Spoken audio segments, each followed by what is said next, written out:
You're seeing just these protests reignite across the country. Obviously, a really somber and challenging moment, especially for the family of Jacob Blake. What is going through your mind right now, given that this is sadly a movie that we have seen far too many times in this country? As you said, there's just been too many examples of racial injustice happening across this country.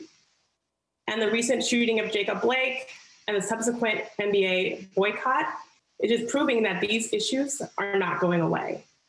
And it's forcing us as a society to really take a hard look at how we make change across various industries.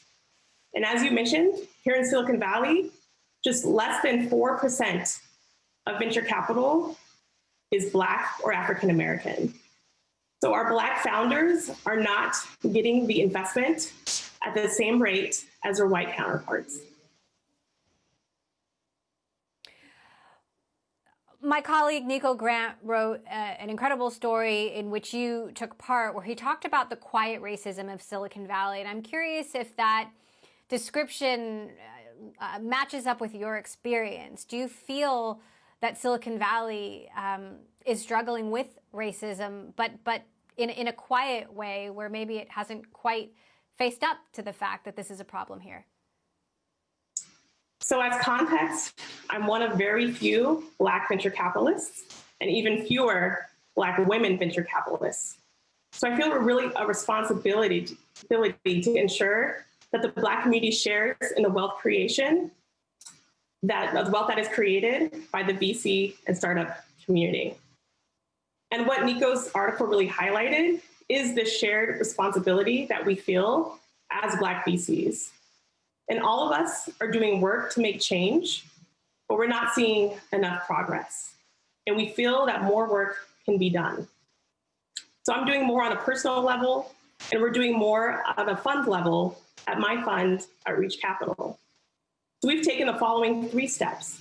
Number 1, we've made it critically important that we hire a very diverse team so that we can have diverse networks and reach out to a diverse set of founders.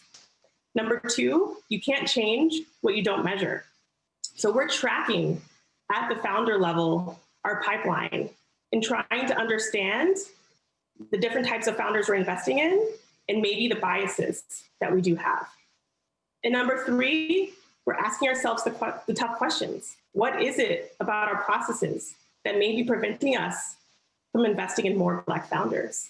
And I think if all VC firms just took these 3 steps, that would go a long way in really addressing what you called this quiet racism.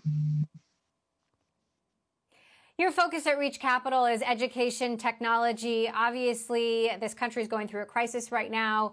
Schools are remote. There's a huge concern that this will disproportionately affect Black and brown communities and children who don't have access to technology. How is that influencing your investment focus? Where are you looking to put your money right now, given the situation that we're in? Yeah, so at Reach, we believe massive global businesses will be built at the intersection of education and technology, and now more than ever. And equity is at the forefront of what we invest in. And we're investing in solutions that empower parents, educators, and learners across the entire spectrum, from early childhood all the way through workforce development. So right now, we're in a tremendous moment. There's massive opportunity as this pandemic is unfolding.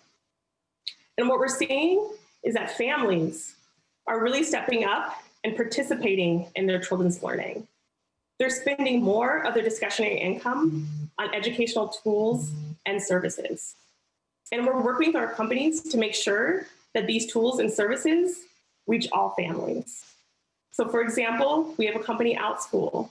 They are a marketplace of live online classes to support learners and their families. We've seen tremendous growth with them. They've grew their bookings over 10x over the past couple months, for example. So how do you think what's next? I mean, it sounds like you have a more positive outlook on virtual learning than perhaps some of us parents had at the beginning of this. And I agree things are getting better, having to also take a much more active role in my kids' learning. But do you think there will be a significant learning gap? And will we feel the impact of that for years to come? Or is this going to be a blip?